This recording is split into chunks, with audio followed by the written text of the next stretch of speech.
হঠাৎ করে কি দেখছিস? ভিতরে চ। আমায় চিনতে পারছো দিদি? সেদিন রেল লাইনের ধারে।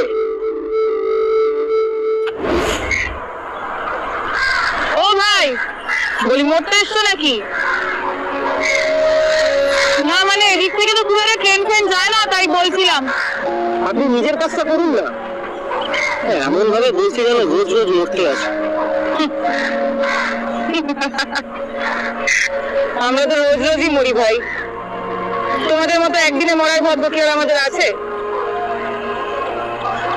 যাই হোক, আরেকটা লাইন ওই ওদিকে আছে, মরার হলে মরো আর কি। তুমি তো আমার জীবন বাঁচিয়েছিলে।